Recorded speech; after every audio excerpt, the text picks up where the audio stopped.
Bienvenidos a un episodio más de Anatomía de una Historia.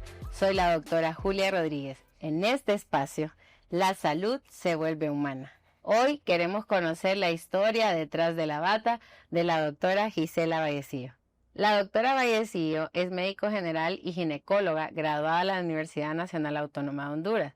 Posteriormente hizo una especialidad en medicina materno-fetal en el Instituto Mexicano de Perinatología y posteriormente hizo un curso avanzado en ecocardiografía fetal avanzada en Colombia. La doctora ha sido expositora en múltiples congresos nacionales e internacionales y forma parte de muchas sociedades de ginecología, tanto nacional como internacional. Es hija, hermana, madre, esposa y sobre todo sobreviviente de cáncer de mama. Bienvenida, doctora, gracias por aceptar nuestra invitación. Muchas gracias a ustedes por abrir el espacio y a toda la gente que está aquí sintonizada, ¿verdad?, con nosotros, con este tema tan bonito que vamos a tocar hoy. Me parece muy bonito el programa, muy interesante porque muchas veces vemos a los médicos y no sabemos de sus vidas y cómo viven ellos el día a día. Por eso vamos a hacer una pequeña introducción con un juego de ping-pong, doctora. Voy a hacerle una pregunta y usted me va a contestar con lo primero que usted desee.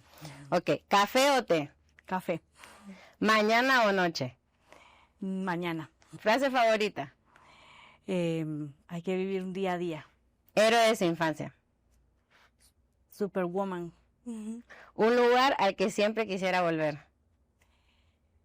Hay muchos lugares, pero la playa siempre es un buen lugar. Si no hiciera lo que hace actualmente, ¿a qué se dedicaría? Me gustan los idiomas, me gustaba diseñar casas cuando estaba chiquita, entonces de repente arquitectura. Ok. Y para terminar, una palabra que defina su vida el día de hoy. Una palabra. Felicidad, paz. Ok. Bueno, doctora. Dije 2 palabras. No, pero está bien, 2 palabras está bien. Queremos conocer los orígenes de la doctora Gisela Vallecillo. ¿Dónde creció? Su entorno familiar. ¿Y cómo fue esa transición de su niñez a la adolescencia?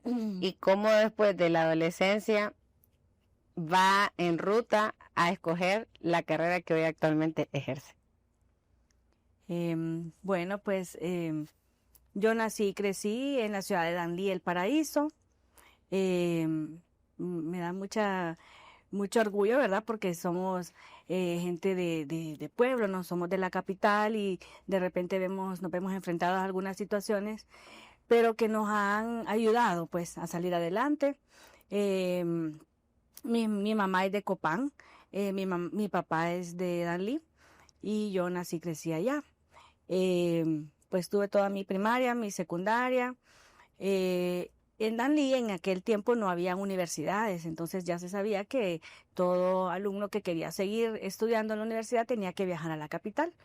Entonces yo me fui formando con esa idea y si había una institución muy prestigiosa que formaba maestras, porque era una normal de señoritas, era solo de mujeres. Y bueno, mi papá quería que estudiara ahí, pero yo no quería ser maestra, yo quería ser médico. Y yo le decía que era un año más perdido si yo me quedaba estudiando para maestra porque yo quería ser médico, yo quería ir a la universidad y entonces que mejor iba a estudiar la otra carrera que era bachillerato. Entonces así transcurrió mi infancia, pues en escuelas públicas y colegio público, que la verdad que aunque son públicos muy buenos, la verdad que estábamos recordando en las épocas del colegio donde aprendíamos instrumentos musicales, incluso natación, ¿verdad? Porque nos llevaban a la piscina a aprender natación y muy buenos los maestros, ¿verdad? Que incluso influyeron en nosotros. ¿Qué caracterizaba a Gisela de niña? Bueno, yo de niña recuerdo que me gustaba mucho dibujar, me gustaba mucho, como era un pueblo y a veces se iba la luz, mi juego favorito era buscar un diccionario en inglés y pensar en una palabra y buscarla como se escribía y cómo era la palabra en inglés. Y fue así que a mí me gustaba el inglés, escuchaba música en inglés, trataba de escribirla para aprenderme la letra.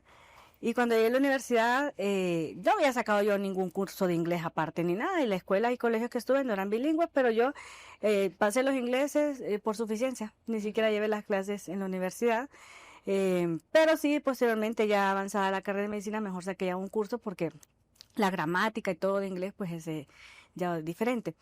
Esos eran mis juegos, me gustaba pensar en salir adelante estudiando porque yo decía que eso era lo único que sí se iba a quedar conmigo. O sea, el estudio era lo que valía la pena y era tal vez algo que me inculcaban mis papás, ¿verdad? Ujú. Entonces ya sabía que al terminar la secundaria iba a la universidad y iba a salir de Dalí y que me mentalizaba que iba a vivir situaciones nuevas, pero que era bueno para mí. ¿Y hay alguna situación en particular que usted haya dicho, no, la verdad es que yo nací para ser médico porque me pasó esto de niña y pude resolverlo? Pasaron situaciones de repente, cuando yo pensaba qué carrera iba a estudiar en la universidad, surgían que ingeniería, pero no me ubicaba en alguna de estas carreras porque yo lo que quería era tal vez ayudar a la gente, a la población. Y tuve un episodio, una situación cuando estaba en secundaria. Yo soy la mayor de mis dos, somos 3 hermanos y tengo un hermano y una hermana y mi hermanita estaba chiquita, bebé, todavía gateaba. Mis papás trabajaban, ¿verdad? Todo el día y teníamos una niñera, pero ella estaba en sus quehaceres y yo a veces me encargaba de la niña, yo ya estaba en secundaria, pero yo miraba que ella no podía comer, estaba comiendo, pero no podía deglutir. En eso me fijé que tenía una chapa. No sé, por reflejo, sin pensarlo, solo abrí la boca y saqué la chapa.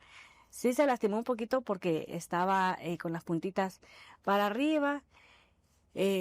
Asustada yo, pero en el momento actué. O sea, ni lo pensé, ni lo dudé. Y bueno, luego llegaron mis papás, llevaron a la niña al médico y ellos estaban asustados, enojados, que cómo había pasado eso, pero después el médico les dijo, tienen suerte porque la niña salvó a la otra niña, porque de hecho eso se hubiera quedado atorado o atascado pues en la garganta. O perforado. Y hubiera perforado Sí. o algo. Y ellos, de hecho el pediatra estaba asustado de cómo había actuado sin pensarlo o sin llamar a ningún adulto, sino que solo pues lo hice.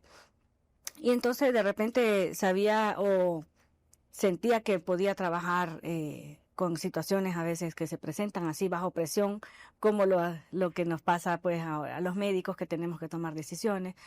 Y me gustó sentir que pude hacer algo, que pude ayudar a mi hermanita pues en aquel tiempo y a medida avanzaba pues ya en la secundaria, yo decía, si quiero hacer algo, si voy a hacer el esfuerzo, mis papás van a hacer el esfuerzo de mandarme a la universidad, a la capital, que sea por algo que valga la pena, Ajá. que sea una carrera donde yo pueda ayudar a los demás y que valga la pena el esfuerzo.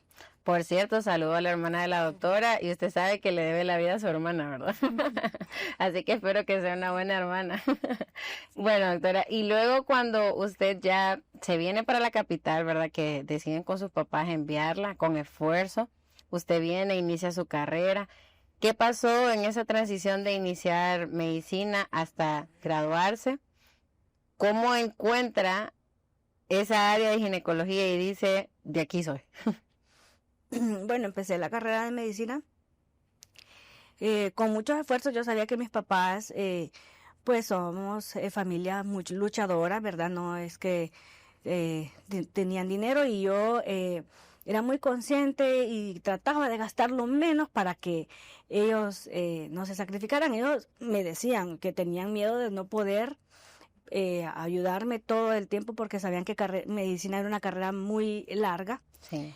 Pero yo los animaba a ellos, no van a gastar nada en mí, no, ni gasten ni libros, porque los libros eran carísimos. Yo nunca compré libros. No se preocupe papá, mamá, yo voy a sacar fotocopias, yo voy a conseguir con mis compañeros que me presten para sacar fotocopias, y yo viajaba en bus, ¿verdad? Y todo, y buscando un lugar donde yo pudiera vivir, pero ellos a la vez tenían miedo de dejar su niña de 16, 17 años en la capital viviendo sola, entonces ellos conocían a personas que a veces se dedican a pues, cuidar estudiantes o le rentan habitaciones en su casa, y así fue, llegué a vivir con una familia, ahí estuve como 1 año y medio. Y estaba la incertidumbre mucho de que mucha gente les decía a mis papás, no, ¿por qué pusieron a estudiar medicina a su hija? Es una carrera muy, muy larga, no la va a terminar. Así, ellos tenían mucho miedo, pero también yo les daba seguridad. No, claro que podemos, claro que puedo, les decía yo, ustedes no se preocupen.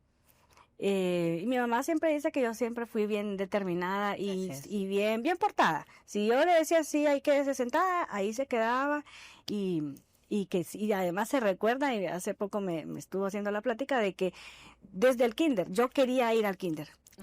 Yo eso sí me acuerdo porque era muy estudiosa. Yo quería ir al kinder y para mí era emocionante aprender cosas nuevas.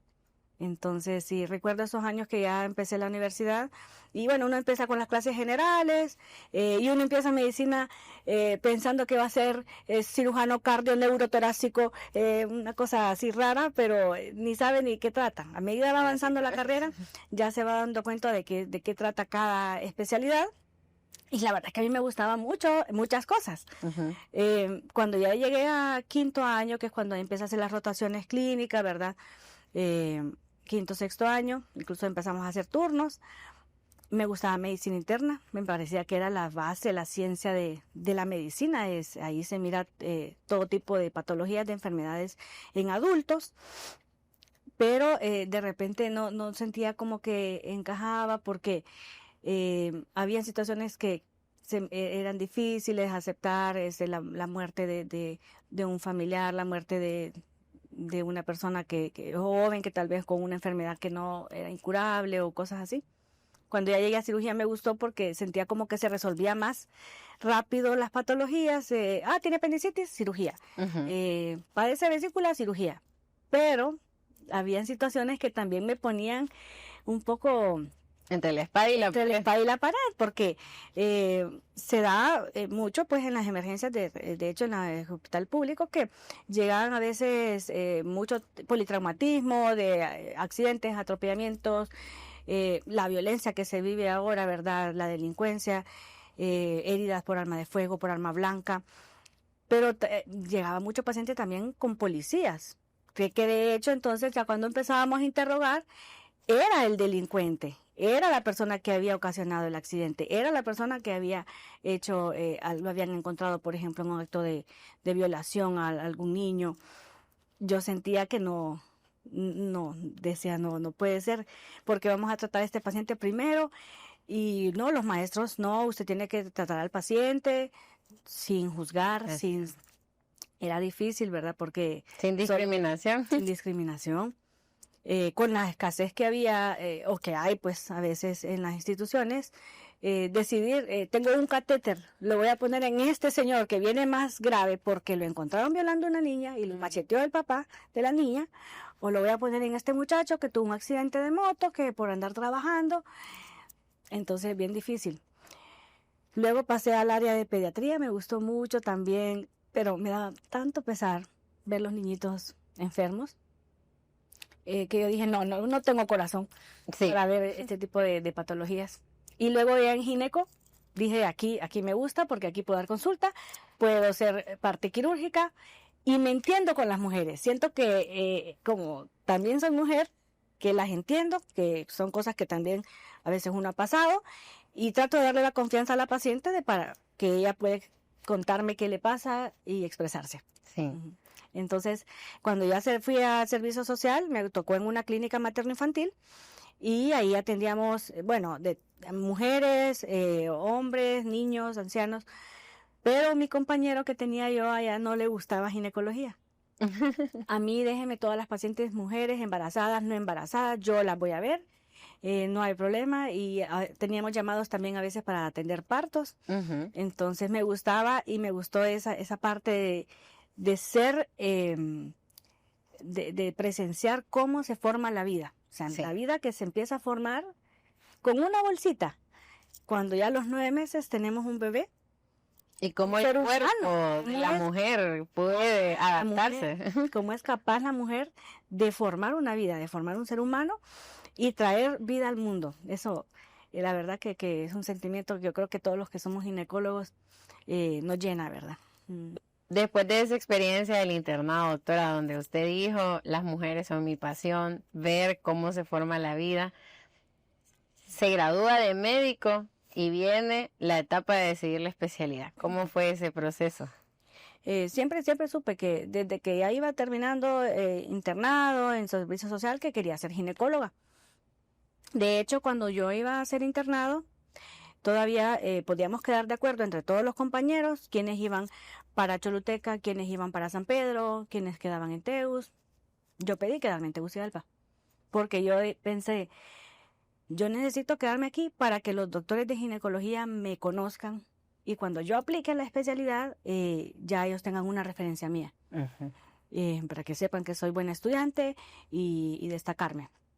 Y así fue ese fue mi plan, mi idea. Y luego el servicio social, sí, ese se hace una rifa y me tocó en Olancho, en esa clínica materno-infantil, donde tocaba enfrentar situaciones. Decía, pero estoy chiquita, ¿qué hago yo aquí? Sola, con una enfermera auxiliar, con una también licenciada en servicio social de enfermería. Y pacientes que llegaban graves, convulsionando, que uno tenía que resolver, donde no había ambulancia en aquel tiempo. Y yo tenía que, desde el primer día que llegué, miré la situación. Al segundo día llegó una paciente grave. Dije, hay que trasladarla a un hospital. No había ambulancia. Aquí toca hablar con las autoridades. ¿Quién es el alcalde? ¿Quién es el alcalde? Vamos a ver, necesito un carro, necesito gasolina. Mire, en ambulancia no hay, pero aquí hay gasolina, a buscar un carro que me puede llevar la paciente. Y me fui con ella para Juticalpa en una paila. Así me ha tocado atender partos también en pailas de carros. Es que los niños nacen cuando quieren. Cuando quieren. Y entonces aprender a hacer diligencia, ¿verdad? Para mejorar. Campañas de vacunación, campañas de educación para los adolescentes. Le gustó a las autoridades del pueblo ahí, del alcalde y maestros, y tenían una comunidad muy, muy unida. Me integraban a mí a todo. Pues yo encantada, he sido bien sociable. Ahí anduve siempre trabajando entonces con todos ellos. Y me gustó mucho la experiencia. Aprende uno a tomar decisiones. Sí. Y muchos de las pacientes me querían que me quedara y que pusiera pues ya mi atención de ginecología. Apenas estaba graduándome yo de médico general, pero me preguntaban que cuánto yo cobraba por una cesárea, por un parto. Y todavía no puedo. Pero ya dentro de poco. Sí, apenas me gradué. Me acuerdo que me gradué terminé mi servicio social como en septiembre. Y de hecho yo nunca tuve una graduación como tal, porque si yo me ponía a esperar hasta que la universidad me diera el título, no iba a poder participar en la selección de residentes para la especialidad, porque las graduaciones son en noviembre, diciembre. Para ese mes yo ya tendría que estar empezando si era aceptada en el posgrado. Entonces solo pedí mi título por ventanilla, no hubo graduación, fuimos a comer por ahí con mi familia, pero nunca fuimos a los actos de graduación. En ginecología, apliqué, pedí mi título por ventanilla, apliqué y me aceptaron, ya me conocían los doctores. Se hace una entrevista, se hace examen de admisión, entonces me aceptaron, empecé ginecología. Sabía yo que eran 3 años duros, o sea, la palabra siempre yo me recuerdo residencia, es que uno reside prácticamente en el hospital. O el interno que está internado es porque está internado en el hospital. Sí, si solo va a la palabra correctísima que va a la casa a cambiarse, regresa. Sí. Y es parte de la formación, se aprende haciendo. Y si uno se desconecta, pierde el hilo de la paciente, el caso, de cómo que habrá quedado aquella paciente, qué habrá pasado. Entonces, son 3 años intensos, pero que lo llegan a formar a uno muy bien. Entonces empecé la especialidad y mientras avanzaba en la especialidad, también me di cuenta que hay diferentes áreas de la ginecología donde uno se puede subespecializar. Entonces está la parte, por ejemplo, de cánceres ginecológicos, la parte de patología cervical, que son médicos que hacen colposcopía y ven todo lo del virus del papiloma. la parte de embarazada, ¿verdad? Que es lo que más me gustaba a mí porque, le digo, era increíble que yo tenga la oportunidad de cómo puedo ver que empieza la vida con una bolsita Sí. y cómo se va formando aquel bebé. Es un privilegio, la verdad. Y luego hay diferentes otras áreas también en ginecología, pero yo dije, a mí me gusta obstetricia, me gusta mucho el ultrasonido, poder ver este bebé, poder tratar como mi paciente al bebé, donde yo tengo la responsabilidad de no solo la mamá, sino que también al bebé o a los bebés cuando son gemelos, trillizos. Entonces, saber interpretar este bebé que no me puede hablar, qué le está pasando adentro. Entonces, yo sabía que al terminar gineco quería yo seguir. Cuando salí de medicina general en septiembre, recuerdo que trabajé 2 meses buscando oportunidades, porque la verdad que es bien difícil como médico general en nuestro medio encontrar oportunidades. Trabajaba en una clínica que solo iba los viernes, hacía turnos en una clínica que era un día a la semana, entonces yo dije, no, está bien difícil salir adelante como médico general, pero igual yo sabía que me gustaba ginecología. Empecé ginecología y cuando salí de ginecología ya me estaban ofreciendo trabajo en algún lugar en mi pueblo y yo estaba decidiendo dónde irme a trabajar, pero pues sí, regresé a mi pueblo y la verdad que fue también una experiencia bonita porque empecé a ejercer, de repente el ritmo le bajó porque esos 3 años de formación intensiva en la residencia era turno cada 3 días, era pase de visita de 45 o 50 pacientes por sala y luego ya empezar a trabajar de repente en clínicas que eran más pequeñas, donde solo habían 5 pacientes hospitalizados. Yo decía, no, esto es súper tranquilo, pero entonces salía más trabajo porque había, o sea, la población de embarazadas o de mujeres, incluso no embarazadas, era más que los médicos que ya estaban allá en ese momento. Solo éramos como 5 ginecólogos en todo el área del Paraíso. Ya algunos tenían años de ejercer, de 30 años, entonces ya llevaban una vida más tranquila. Ellos no atendían después de las 12 del mediodía o de las 3 de la tarde. Sí. Ya no atendían partos porque eso era muy estresante. Entonces yo era la nueva, a mí me mandaban todo. Y usted agarraba todo. Me gustaba, pero todavía sentí ese vacío de cómo es posible que yo no le puedo resolver a esta paciente porque llegaba embarazada, doctora, quiero comenzar el control de embarazo y tengo lupus. Fíjese que tengo artritis reumatoide o tengo hipertensión, diabetes, hipotiroidismo, las 3 cosas, y estoy embarazada. Ay, ¿qué hago con esta paciente? ¿Es de alto riesgo? ¿Es de alto riesgo? Sí. Que mi bebé no se mueve y me dijeron que tenía malformaciones. Es de alto riesgo. Me daba pesar tener que mandarlas a la capital porque no poderles resolver. Y me fui creando la idea, no, yo tengo que tener la capacidad de resolverle a la paciente para que ella no vaya a gastar a la capital, para que ella no tenga que hacer doble gasto. Y por mí también, porque entonces yo decía, quiero sentir esa satisfacción de que yo puedo manejar esta paciente. Y que si otros pueden, siempre también eso pensaba yo mientras estaba estudiando medicina o ginecología y la subespecialidad. Si otros pueden y han podido, claro que yo también lo puedo hacer. Y entonces, pero yo sabía que el gasto en el extranjero, porque aquí en Honduras solo podemos hasta ginecología y ya no hay apertura para unas subespecialidades. Entonces que dije yo voy a trabajar, a ahorrar para poderme ir al extranjero a hacer la subespecialidad medicina materno-fetal, que antes se conocía como perinatología, pero que en resumidas cuentas es embarazo de alto riesgo.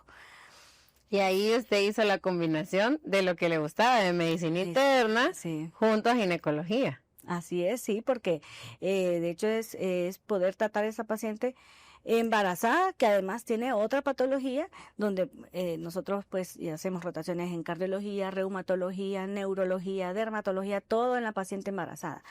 Y luego también la formación en ultrasonido, que era la otra parte que me gustaba mucho también a mí.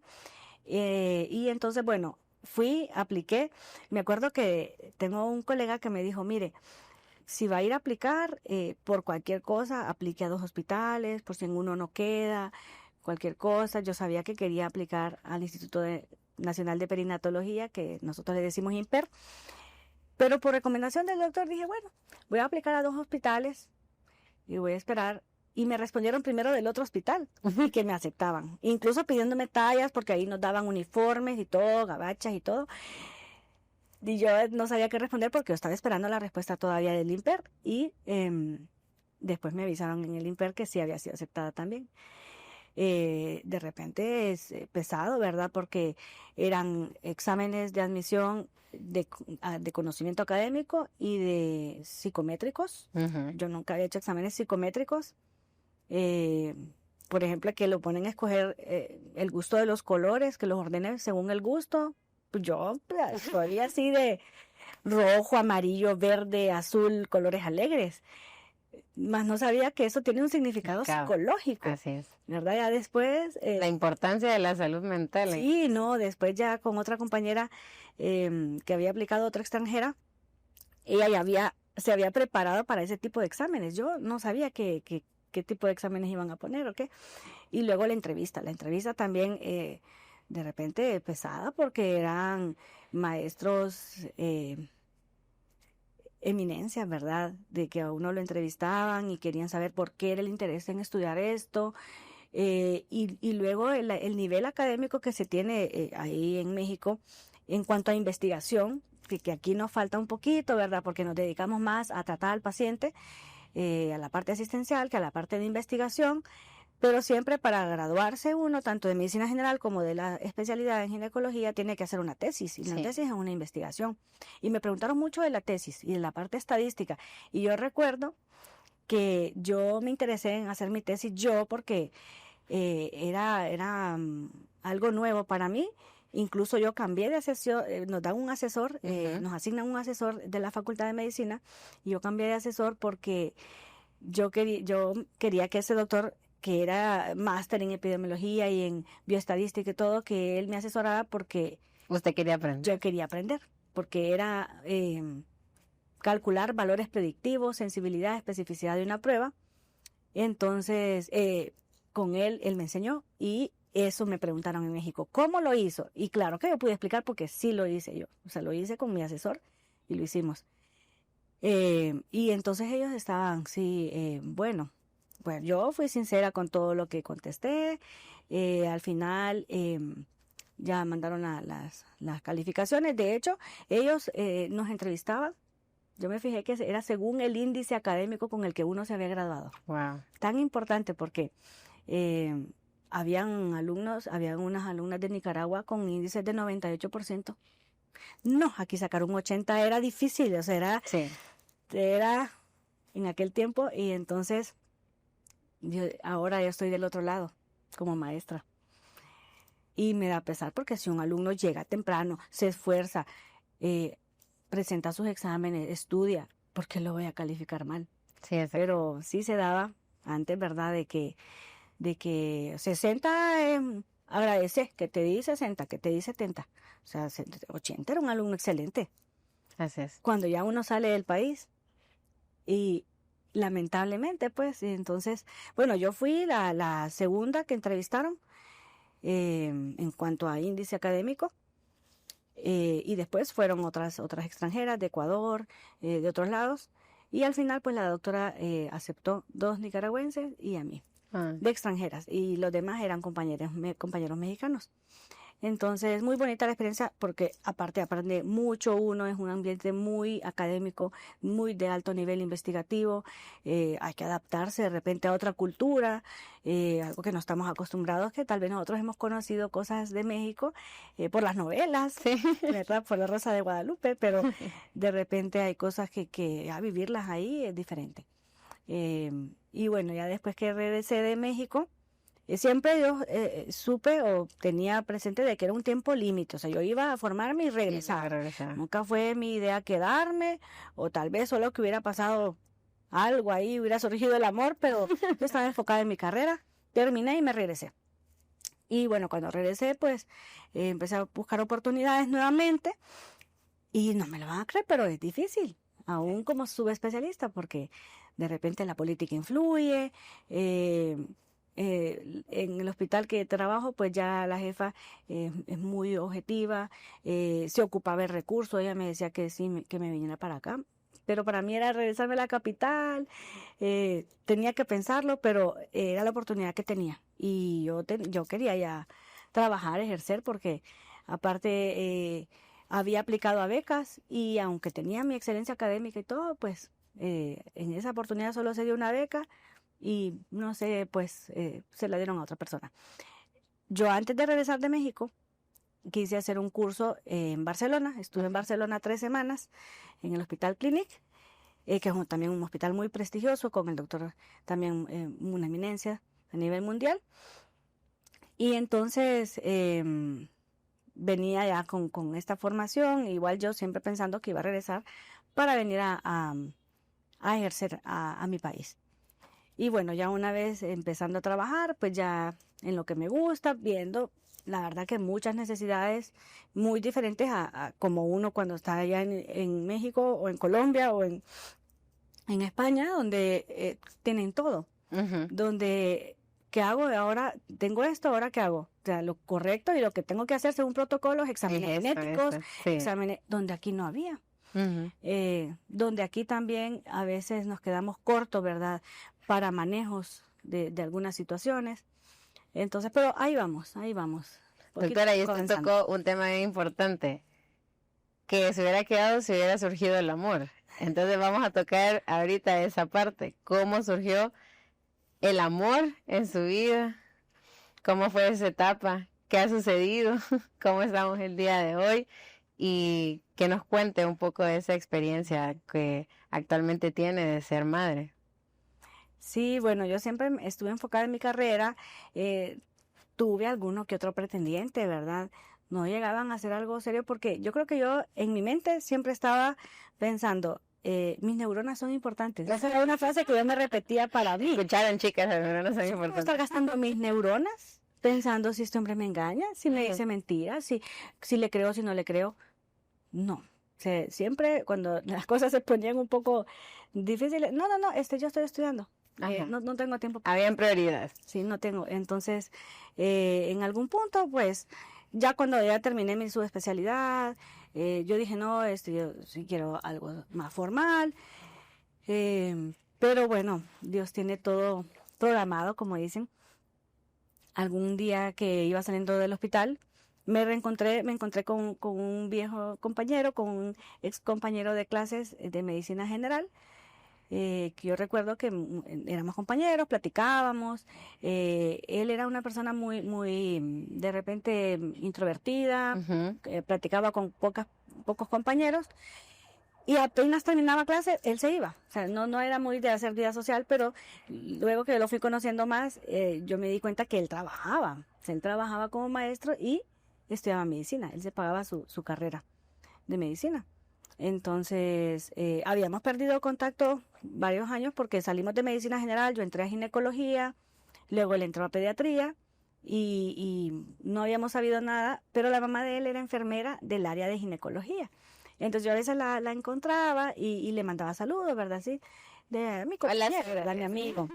Y a veces la molestaba yo. Sí. Y le decía, mándemele saludos, dígale que estoy soltera. Pero era en broma, me acuerdo yo en aquel tiempo. Pero pues así nos reencontramos de casualidad. Luego como pero así de lejos, adiós. Luego como a las 2 semanas en un mall también nos encontramos, adiós. Luego nos encontramos que en el gimnasio, porque yo siempre he estado pendiente por la herencia familiar, de diabetes, de obesidad, todo esto. Entonces siempre traté de cuidarme, hacía ejercicio por lo menos 3 veces a la semana, Sí. tratar de comer saludable, aunque es difícil porque lo más rico que hay es la comida. Entonces, pero justamente ahí me lo encontré y ahí empezamos a retomar la amistad y bueno, ya éramos personas formadas. Maduras. De repente, sí, maduras, de repente que ya sabían lo que querían y también él es un hombre muy decidido, Ujú. porque si a los 6 meses de ya andar de novios, ya me dijo que formalizáramos. Un aplauso para el Entonces, doctor. sí, de repente hace falta también eso, ¿verdad? Que sean decididos y que sea porque, sí, uno anda y uno dice, vamos a ver qué intenciones tiene y a ver. Exactamente. pero entonces él sí quería formar su familia. Yo estaba cómodamente ejerciendo mi profesión, que me gusta, trabajaba en 3 hospitales, salía de la casa a las 5:30, 6 de la mañana, llegaba a las 11, 12 de la noche, sin problema, sin cansancio, porque me sentía incluso satisfecha con lo que estaba haciendo, pero él me hizo ver la importancia de la familia. Wow. La familia es lo más importante que hay, lo demás es un trabajo, me decía. Pero a veces yo decía, no, pero mis pacientes son importantes, pero él me decía, la familia. En todos los demás aspectos uno es reemplazable, pero en su familia no. Y entonces él me insistió de que era muy importante la familia y dije, bueno, yo creo que él tiene las mejores intenciones y se ve que es formal, ¿verdad? Y bueno, empezamos allá a formalizar la relación y ya con la idea de buscar familia, de buscar hijos. Él me dio un tiempo para que lo pensara, porque le dije, los niños, los hijos, es una gran responsabilidad. Ocupan tiempo, ocupan dedicación. Bueno, me dijo él, piénsalo, porque él sí estaba seguro que él sí estaba al 100. Iba a tener el pediatra en la casa también, pues no Sí. se tenía que preocupar por eso. Sí, después le estuve pensando, bueno, dije, si es el deseo de ser mamá, este es el momento. Y de hecho que ya no era así, como decía él, estamos en una edad un poco avanzada, no es que va a ser tan fácil. Y sí se nos complicó. Sí se nos complicó en el momento que ya nos decidimos, bueno, ya formalizamos y todo, hablamos con las familias y todo. Y ya luego empezamos a buscar a bebé. Y en el trayecto, en el camino, perdimos 2. Y dije, esta es mi área. O sea, esta es mi pérdida gestacional, esto es mi área, como no me voy a investigar, empecé a hacerme todos los exámenes. Dice el dicho que ahora yo digo, nadie sabe lo que tiene hasta que se hace exámenes. Porque uno se siente bien, yo me siento bien, yo no me siento, pero se empieza a hacer exámenes y sale ahí que la prediabetes, que el antecedente de toxoplasmosis, entonces, bueno, me empezó a tratar, y después ya los ovarios como que no funcionaban bien porque ya tenía yo 37, casi 38 años. Entonces ya no había buenas ovulaciones. En ayuda con otro colega que es especialista de fertilidad, también me indicó ya un medicamento para lograr ovular y todo. Entonces se logró. Ya con este tuve tal vez los más cuidados que los anteriores no. Y es que estábamos en plena pandemia. Sí. También el estrés es un factor tan importante. Estábamos encerrados en casa. Yo pues sí salía porque tenía que ir a trabajar al hospital, pero muchos compañeros se habían enfermado y estaban graves de COVID. A mí me tocaba cubrir áreas donde normalmente no estoy. Y recuerdo que incluso en el primer embarazo, hasta en la emergencia, iba a tener una paciente el parto, jalaron una camilla, me golpearon.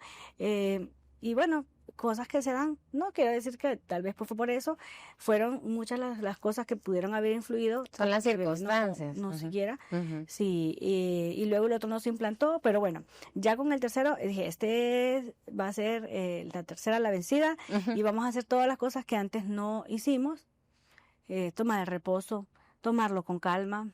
Dice mi esposo que hasta por salir al tráfico uno se estresa, entonces dejar el estrés. Tomar todos los cuidados, ¿verdad? Y tratar como una paciente como las que yo trato, de pérdida gestacional recurrente, donde podría ser que tenga lupus, podría ser que tenga síndrome antifosfolípidos, y sí me salieron positivos esos anticuerpos, y luego, bueno, ya sabía yo todo el manejo.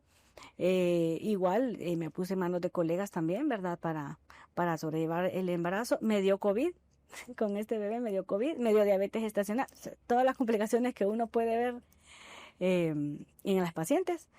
Y bueno, gracias a Dios, pues ya ahí está mi niño, ya tiene 3 años. Gracias a Dios. Muy, muy buen hijo. Imagínese, doctora, cómo es Dios de lindo, porque usted, cuando atendía a esas pacientes, usted lo hizo para ayudar a otras personas, a otras mujeres, sin saber que a los años era para usted misma, para que usted pudiera saber qué hacer y que Dios le permitiera ser madre. Sí, así es, y por eso siempre hay pacientes que me lo han preguntado, doctora, ¿usted tiene hijos? ¿Usted tiene experiencia como mamá? Porque pues usted las está aconsejando a ellas. Sí, exacto. Ellas quieren saber si uno también ha tenido esa experiencia, y de hecho sí, y una paciente me preguntó si algo en mí había cambiado después de que fui mamá. Y de hecho que sí, porque muchas veces, o sea, no es lo mismo uno que lo lee, que lo estudia, para aconsejarla que ya haberlo también vivido. Entonces yo quería también que la paciente, porque ya había pasado yo también por eso de la maternidad, uno lo lee y piensa que esto no ha de ser tan común, por ejemplo, la depresión postparto, Sí. pero es más común de lo que pensamos, y es que hay un desorden ahí hormonal cuando ya nace bebé, el embarazo, ¿verdad? Todo eso. Entonces, sí se siente, al menos yo lo sentí, y decía, ¿qué me pasa? Sí, esto, dice, se me dan ganas de llorar, sí, esto es depresión. Y yo documentaba así, escribía qué síntomas tenía, y yo dije, voy a esperar, si de 3 días sigo igual, yo tengo que decirle pues a mi familia, a mi esposo, porque yo sabía que esto se podía, porque como médicos sabemos qué síntomas pueden dar y que se pueden empeorar. Pero después la situación fue mejorando, y es que también influía mucho lo de la lactancia. Sí. Entonces yo dije, esto de ser mamá no es tan fácil. Sí, No, esto es otra carrera que uno tiene que prepararse, y ocupa el apoyo, ocupa la ayuda, el apoyo de la familia y de personales, de médicos o asesoras de lactancia. O sea, ocupa uno todo ese personal que lo apoyen y que le ayuden, porque es que eso es algo nuevo. Entonces yo le decía a mi esposo, espéreme, yo estudié para ser médico. Entonces, para ser mamá hay que tener un poquito de paciencia, déjeme leer, déjeme documentarme, porque esto es algo nuevo. Yo le preguntaba mucho, porque yo me quedaba en la casa con el niño recién nacido y él se iba a trabajar, y yo le mandaba la foto del pañal. Yo creo que todas las mamás hacemos eso. Sí, y mire que ya tiene diarrea. Mi esposo, no, es normal, ya está en el día 3, en el día 4 nacido, entonces... Pero usted sabe, no, yo no sé. O sea, en la pancita, las mamás, lo pero que ya no sé. yo los conozco en la pancita, ahí no lloran, ahí no se hacen popó. Entonces esto es nuevo para mí. Entonces, sí de repente hacemos muy buena combinación, porque Claro. yo lo veo antes de nacer y él ya les da el seguimiento después de nacer. Entonces, yo dije, yo creo que toda mamá o toda mujer que pase por un embarazo merece esta atención integral. Entonces pensé en poder brindar eso a las pacientes, de que tuvieran una atención integral, porque digamos, yo era una paciente y por ejemplo, parte del tratamiento o de su manejo es que tenga cita con una nutricionista, porque me la oriente bien, qué es lo que va a comer, porque muchas veces no puede comer esto, no puede comer, entonces ¿qué puedo comer? O sea, con una orientación adecuada, pues es parte del tratamiento, por ejemplo, pacientes diabéticas o prediabéticas, y entre otras. O aquella paciente que sí, yo le voy viendo que va con síntomas de depresión, o paciente, por ejemplo, que yo tengo que darle malas noticias, porque esa es parte de mi trabajo también. Su bebé viene con alguna malformación, se puede operar o no es compatible con la vida, entonces siempre las mando también con la psicóloga perinatal y la asesora de lactancia. Entonces hemos formado un grupo bien bonito, por eso de que cuando ya fui mamá yo dije, es necesario. No solo es que el ginecólogo que uno, o sea, es todas las personas que están alrededor de uno que los puedan ayudar para sobrellevar esto de la maternidad de una mejor manera. Hay muchos a veces sentimientos de culpa, hay mucho, porque la sociedad a veces nos carga de obligaciones, cosas que tiene que hacer la mamá porque le toca, y sola, y uno no sabe qué hacer, y entonces es ahí donde influyen todos estos apoyos, estas ayudas de personas que saben, pues, que nos pueden orientar. Y siempre está el abuelito, la mamá, que le dan consejos, pero cada quien vivió su maternidad desde su manera, desde su perspectiva. Y con las herramientas que tenía.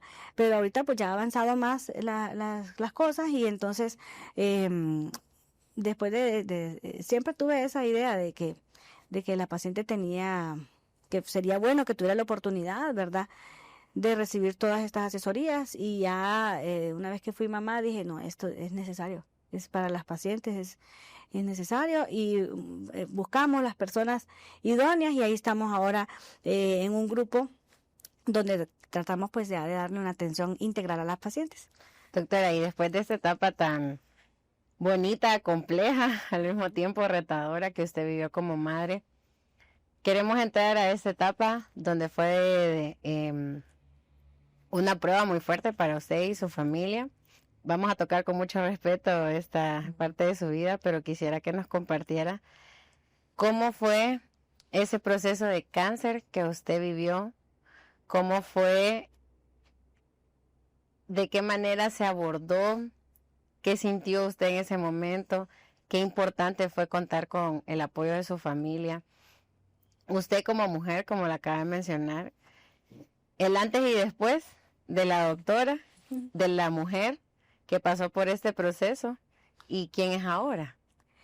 Sí, yo creo que muchos nos enfocamos en el día a día, en trabajar, sin pensar en qué va a pasar. O sea, no sabemos qué puede llegar a pasar en un futuro.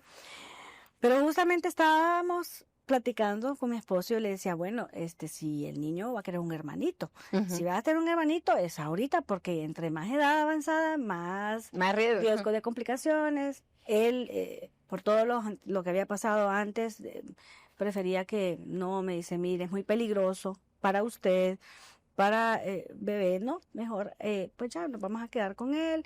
Y fue algo que lo platicamos y bueno, ya lo habíamos decidido, aunque yo creo que en el fondo yo quería que si tuviera la experiencia de tener hermanos, porque pues yo tengo una hermana y un hermano, y nos queremos mucho y nos llevamos muy bien.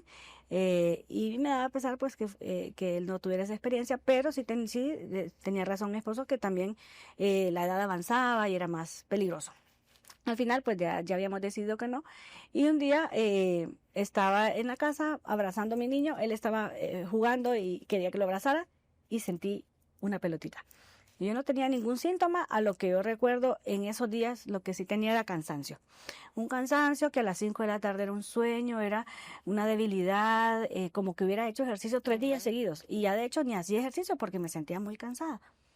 Y luego estuve en tiempo que tal vez estuve como bajo mucho estrés y decía, pero ¿qué es esto? Cuando ya me toqué la pelotita, ya revisé y tenía las características que ya nosotros como ginecólogos sabemos que no son buenas, que es una masa dura, que no se mueve, que estaba adherida a planos profundos. Dije, no, esto ocupa examen rápido.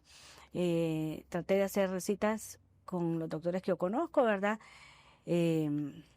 Me daban para en una semana, 2 semanas, y luego ya logré conseguir con otro doctor que de hecho fue alumno mío porque fuimos, o sea, yo ahora que ya soy subespecialista y trabajo con los residentes de ginecología, pues ellos, cuando son alumnos de ginecología, pasan rotando conmigo. Entonces él fue alumno mío y ahora es mastólogo. Él me hizo ultrasonido, me dice, sí, está muy sospechoso, le voy a hacer biopsia. Y yo recuerdo que le dije, no, hoy no me vas a hacer biopsia porque yo tengo pacientes. Y eso me va a doler. Entonces, otro día, yo dije, voy a pedir una segunda opinión. En la noche que llego a la casa le conté a mi esposo y me dice, no pierda el tiempo, que le haga la biopsia mañana. No, pero mire, voy a pedir una segunda opinión porque y es mejor y uno pues ya toma decisión. No, es que ¿qué decisión va a tomar? Si es que se toca la masa. Mañana le hace la biopsia. Entonces, le dije, sí, ¿sabes qué? Pues hacerme la biopsia, pero me pones mucha anestesia porque yo tengo paciente hoy también, o sea, no la voy a cancelar. Me hace la biopsia, me pones mucha anestesia y yo me voy a ver mis pacientes. Y así fue, me hizo la biopsia y yo a hacer mis ultrasonidos y eso. Y bueno, luego fue una semana de espera para los resultados y entonces hubo algo como de laboratorio que solo se la mandaban al médico y él me escribió que quería verme.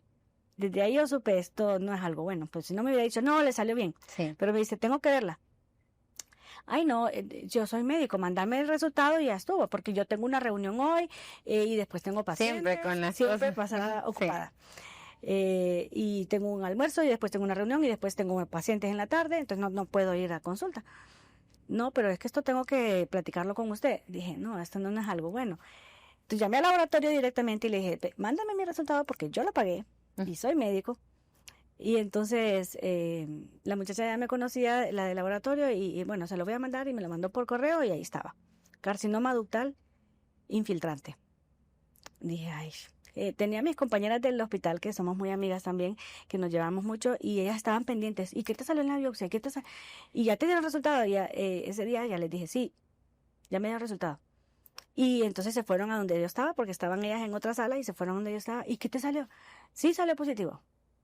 Y entonces una de ellas inmediatamente empezó a llorar. Y ahora entonces te salió cáncer. Sí, pero no hay que llorar, porque yo tengo pacientes hoy. O sea, yo no puedo tirarme a llorar. tengo una reunión, tengo un almuerzo, ¿ya le dijiste a tu esposo? No, o sea, él tiene sus pacientes, él debe estar ocupado. Tenés que decirle. ¿Qué voy a hacer con decirle ahorita? Lo voy a decir en la noche. Yo tengo pacientes, voy a ir a ver mi reunión, después mis pacientes, y después vamos a ver qué vamos a hacer con esto. Pero no te puedo creer que estés tan tranquila, pero es que no me sirve de nada estresarme ahorita. O sea, vamos a esperar. Pero ellas siempre insistieron en que no, tenés que decirle. Me tuve que perder el almuerzo que tenía ese día porque tenía que decir, decía mi esposo. Entonces sí, le dije, él se sorprendió y me dijo, tenemos que platicar, ¿qué vamos a hacer? Entonces ya no fui en la reunión que tenía, sino que me fui a almorzar con él y platicamos ahí, está así, bueno, salió esto, bueno, hay que ver, ahora vamos a hacer cita con los oncólogos, vamos a aceptar a ver qué es lo que toca hacer. Y empezamos a hacer citas con los médicos. Bueno, a uno le dicen tiene cáncer y uno piensa, ya me voy a morir, Sí. ya tengo que dejar de trabajar, ¿qué voy a hacer? ¿Qué voy a hacer? Porque tenía muchos proyectos en puerta. Eso fue lo primero que a mí me causó más impacto. Ni tanto fue lo que el cáncer, sino que qué voy a hacer porque tenía Ponerlo en todo pausa. en cuenta, en puerta, empezando, nueva clínica, había cambiado de equipo para ultrasonido 5D y toda la cosa. Entonces dije, ¿y ahora?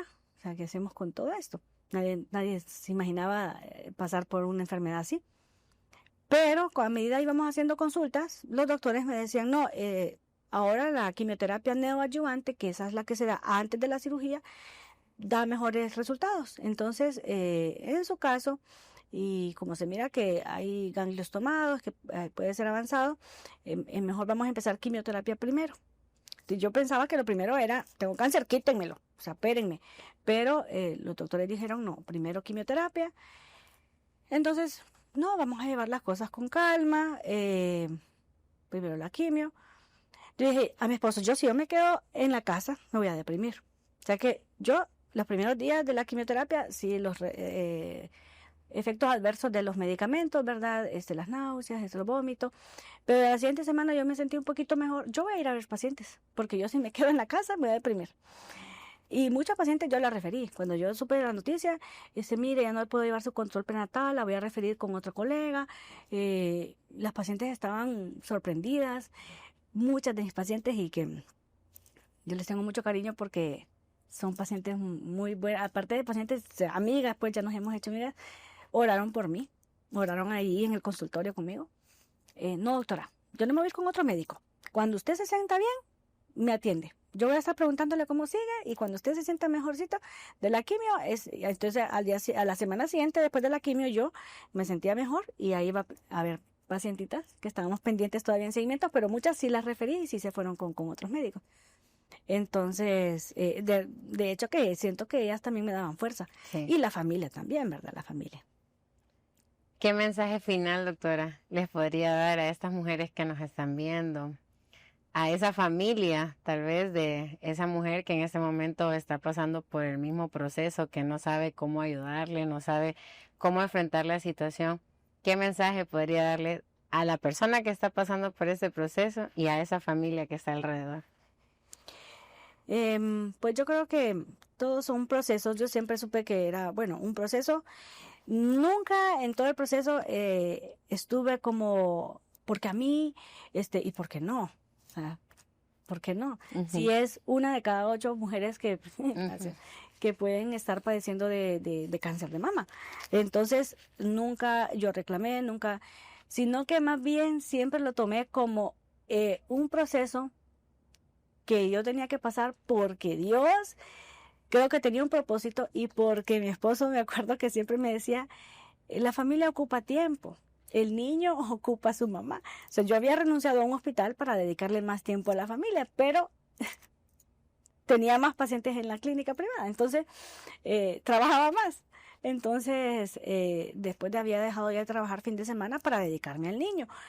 Pero entonces estaba incluso justo a punto de aceptar una oferta de trabajo que me estaban haciendo. Y fue como que ella me dijo, no, ya no agarres más trabajo. Tu niño te ocupa, tu familia te ocupa. Entonces, lo tomé de esa manera. y fue muy bueno. De hecho, todo este año que hemos estado en tratamientos, la familia todavía más unida. Mis papás viven en Danlí, pero ellos me acompañaron a todas las quimioterapias, se venían de Danlí, me llevaban a la quimioterapia y a la radioterapia también, mi esposo también. Estuve más con mi niño, yo le enseñé a que ella dejara el pañal, yo le enseñé a que ella dejara el biberón, tantas cosas de que sí es cierto, se ocupaba su mamá ahí. Entonces, más bien fue una oportunidad de que Dios nos dio para pasar, para lograr estos objetivos con la familia. De hecho, también fue algo sorprendente también el cariño de la gente, de los amigos, de los colegas, porque en algún punto yo buscaba siempre otras opiniones. Tengo un amigo que fuimos compañeros y que ahora es oncólogo en Estados Unidos y me preguntaba, él decía, me habían hecho unos exámenes que no me habían mencionado aquí. Entonces dije, no, averigüé y es que no habían en Honduras. Entonces yo dije, yo me lo quiero hacer. Pero luego hubo un impasse ahí con la Secretaría de Salud, no habían realizado pagos. De hecho, para diciembre yo iba a consultar al Seguro Social y me dice, no, aquí está bloqueada porque su patrono no pagó. O sea, habían dejado de pagar, 3 meses nos debían de sueldo y tampoco habían pagado el Seguro Social. Entonces, bueno, mi hermana se puso a hacer unas actividades para que yo lograra recaudar para ir a hacer los exámenes a Estados Unidos y yo estaba sorprendida. O sea, a mí me da mucha pena porque le decía, no, yo no quiero molestar y hacer. No, es que la gente te quiere ayudar porque la gente te quiere, mira, y empezaban a hacer cosas y yo sorprendida, la verdad que agradecida también y sorprendida del cariño de la gente. Hubieron alumnos, exalumnos o exalumnas. Doctora, yo me acuerdo de usted, yo roté por su sala, usted ha sido de las mejores maestras que he tenido, ahora yo ejerzo en Alemania, ahora soy especialista en España y la quiero ayudar. Y yo, con pena, pero sorprendida y agradecida la verdad por el apoyo y el cariño de la gente, de las pacientes, de mis colegas, de amigos, de mi familia. Entonces, yo creo que hasta eso también lo tomo yo como una oportunidad de que Dios me dio de ver el cariño de la gente. O sea, es impresionante. Y luego, bueno, hemos seguido, terminamos la cirugía. No sé por qué está el dicho de que los que somos médicos nos complicamos. Me compliqué con la cirugía, estuve casi un mes ingresada en Seguro Social por temas de infección y todo. Me operaron 2 veces. Y bueno, por alguna razón aquí sigo, me tuvieron que transfundir sangre porque quedé con mucha anemia, pero bueno, Dios tiene su propósito y yo creo que ahora toca apoyar a la gente, transmitir el aprendizaje que hemos tenido, que la verdad es que no, yo dije, ¿en qué momento se desarrolló este cáncer? Porque yo no me había hecho exámenes o sea, soy ginecóloga, ¿cómo es posible? Pero son cosas que pasan, a veces que no se pueden ni prevenir, pues porque sí, uno dice, no, que lleve una vida saludable, pero pues yo sí recuerdo que hacía ejercicio, que muchas veces en mis cenas eran vegetales, así, para tratar de llevar una vida saludable. Y bueno, cosas que pasan. Y más que todo, creo que ahora tenemos el compromiso de mandar ese mensaje a la gente, a las mujeres, háganse sus exámenes, no se dejen, porque a veces nos absorbe el día a día, nos absorbe el tiempo, el trabajo, las obligaciones, las responsabilidades, pero no tenemos responsabilidad con uno mismo, no tenemos ese cuidado de hacer su chequeo. Antes decían que era anual, después dijeron que era cada 6 meses, ahora dicen que por lo menos autoexamen de mamas se debe hacer mensual, todos los meses, para que se conozcan cómo es su tejido, en qué hay un bultito, en qué lugar, si ese bultito puede ser un quiste benigno, pero en qué momento esto ya no lo tenía el mes pasado. Entre más rápido se descubre, el tratamiento puede ser más efectivo. Entonces, yo ya lamentablemente estaba en un estadio 3, pero la verdad es que me siento bien. O sea, no sé en qué los médicos hablan a veces de porcentaje de supervivencia, de riesgo de recurrencia, pero bueno, Dios tiene la última palabra. Sí, yo sé como médico, ¿verdad? Y que el riesgo que conlleva, ¿verdad? Un cáncer en estadios más avanzados. Pero pues a veces siempre me ponía a pensar yo, no voy a pensar que me voy a morir por cáncer, porque es que uno, o sea, para morir hasta por cruzar la calle, hasta, o sea, hay cosas que pasan que nadie las puede ni predecir ni prevenir. Entonces, que esta enfermedad es una enfermedad crónica como cualquier otra, como una hipertensión, como una diabetes, que siempre van a estar en tratamiento, en seguimiento, en exámenes control, en citas control, en tratamientos a largo plazo. Pero pues que eso no quite las ganas de seguir viviendo, las ganas de seguir sirviendo, ayudando a los demás, queriendo, amando a los seres queridos. Entonces, hasta el último momento que Dios decida que muchas veces ni siquiera va a ser por el cáncer que se va a morir uno, sino por otra cosa. No sabemos, pero que el día a día que vamos viviendo, lo vivamos con amor. Doctora, muchas gracias por compartirnos su historia. Gracias porque en todo este proceso creo que lo que nos ha contado siempre ha prevalecido esa actitud de tengo que seguir, tener una actitud positiva ante la adversidad. Y creo que si puedo definir todo lo que nos ha contado es perseverancia y resiliencia. Gracias por compartir esa historia porque sé que va a ayudar a muchas mujeres, a muchas personas que nos están escuchando. Gracias a ustedes por abrirnos las puertas de su casa y poder escuchar Anatomía de una Historia. Si te gustó esta historia, puedes darnos like, compártelo con aquella persona que lo necesita. Síguenos en nuestras redes sociales para que no te pierdas ninguno de nuestros capítulos. Y esto fue Anatomía de una Historia, un lugar donde la salud se vuelve más humana.